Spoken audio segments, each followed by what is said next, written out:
पति, पत्नी और नौकरानी। शीतल और अभिमन्यु की शादी को 5 साल हो चुके थे, लेकिन अभी तक उनका कोई बच्चा नहीं हुआ था।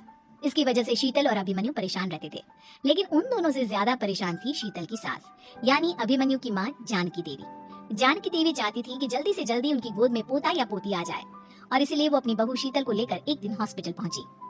डॉक्टर मैडम, जरा ठीक से चेक करके बताइए ना, कई बड़े बड़े डॉक्टर को दिखाया है, लेकिन मेरी बहू माँ ही नहीं बन पाती। मैंने शीतल को बहुत अच्छे से चेकअप किया है। देखिए, बात यह है कि शीतल के अंदर माँ बनने की कैपेसिटी नहीं है। ये आप क्या कह रही हैं डॉक्टर साहब? कोई तो इलाज होगा ना, कोई दवाई दे दीजिए। देखिए, कुछ प्रॉब्लम ऐसी होती है जिनका कोई ट्रीटमेंट नहीं होता। आई एम सॉरी टू से, लेकिन शीतल कभी माँ नहीं बन सकती, क्योंकि उसके यूट्रस में अंदर से ही कुछ प्रॉब्लम है। घर आने के बाद क्या हुआ माँ? कहाँ लेकर गई थी आप शीतल को?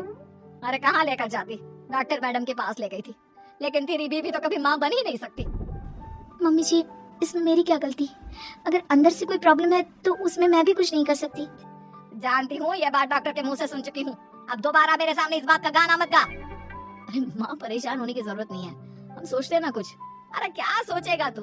जब डॉक्टर कह चुका है कि तेरी बीवी माँ नहीं बन सकती, तो बता क्या सोचेगा तू? कहाँ से लाएगा बच्चा? माँ, ये तो मैं भी नहीं जानता। अभिमन्यु, क्यों ना हम अनाथ आश्रम से एक बच्चा गोद ले आए? क्या फर्क पड़ता है बच्चा हमारा हो या गोद लिया हुआ? ये बड़ी बातें बनाने वाली, क्या फर्क पड़ता है? अरे क्यों फर्क नहीं पड़ता? मुझे इस वंश को आगे बढ़ाने के लिए मेरे बेटे का खून चाहिए, किसी दूसरे का नहीं। लेकिन माँ, आप जानती हैं कि ये अब पॉसिबल नहीं है। मैं कुछ नहीं जानती। मैं किसी पराये की औलाद को इस घर में अपना पोता या पोती बनके बढ़ता हुआ नहीं देख सकती। मेरा वंश मेरे बेटे के खून से ही आगे बढ़ेगा। लेकिन मम्मी जी, ऐसा कैसे हो पाएगा? आप अच्छी तरह जानती है ना, मेरा और अभिमन्यु का बच्चा नहीं हो सकता। तो मैं अपने बेटे की दूसरी शादी करवाऊंगी, और अपनी दूसरी बीवी से ये मुझे बच्चा पैदा करके देगा। ये आप क्या कह रही हैं माँ? मैं किसी और से शादी नहीं करने वाला। मेरे रहते हुए आप अभिमन्यु की शादी किसी और से करवाएंगी मम्मी जी? आप ऐसा कैसे कर सकती हैं? तो बस देखती जा बहू, मैं ऐसा कैसे कर सकती हूँ।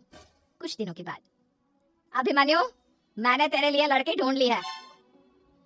माँ, मैं आपको कितनी बार समझाऊं, मुझे किसी से शादी नहीं करनी है। पहले मेरी बात सुन, ये जो चमेली है ना, हमारे घर में काम करने आती है, वो तुझसे शादी करने के लिए तैयार है।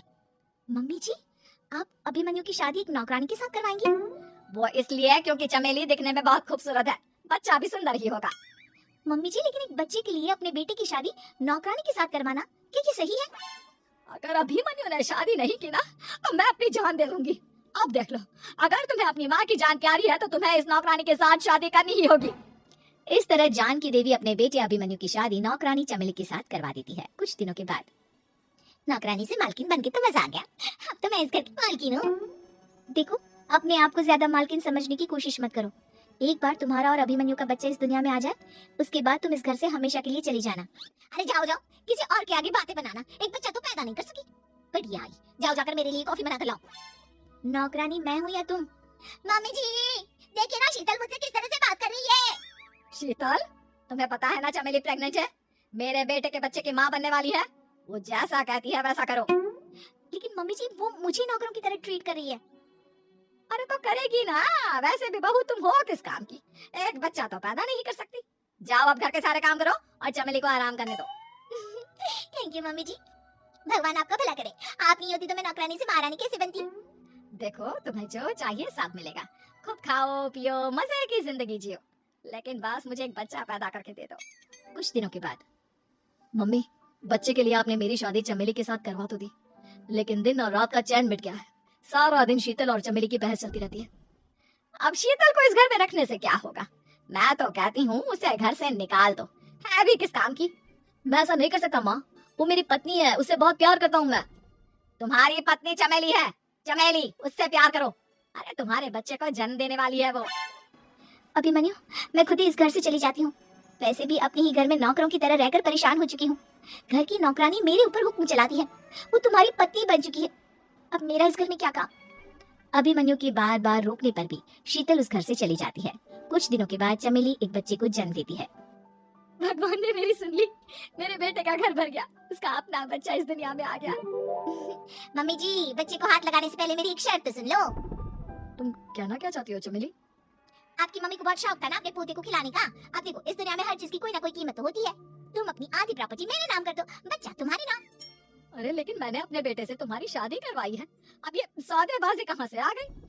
जो औरत अपनी बहू को घर से निकाल कर एक नौकरानी के साथ अपने बेटे की शादी करवा दे, वो तो सौदेबाजी कर ही सकती है ना। उसका कैसे भरोसा कर सकते हैं?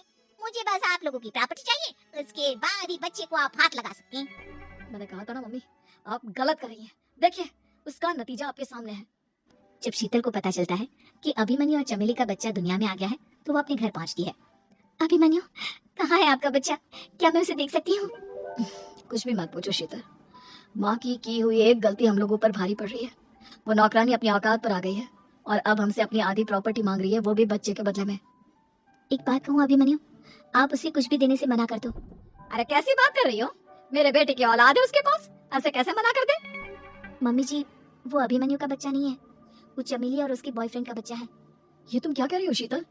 ये देखिए वीडियो, चमेली और उसका बॉयफ्रेंड आपस में बातें कर रहे हैं कि उन दोनों ने मिलकर आपको बेवकूफ बनाया है और अब इस बच्चे के बदले आपसे प्रॉपर्टी भी हड़प लेंगे। हे भगवान, ये मुझसे क्या हो गया? ना तो बच्चा मिला और अपने बेटे की नौकरानी के साथ शादी करवा दी सो अलग। अब क्या होगा? मुझे माफ कर दो शीतल, मेरी वजह से तुम्हें बहुत तकलीफ हुई है। अभिमन्यु, मैंने कहा ना, उस नौकरानी को उसके बच्चे सहित इस घर से बाहर निकाल दो।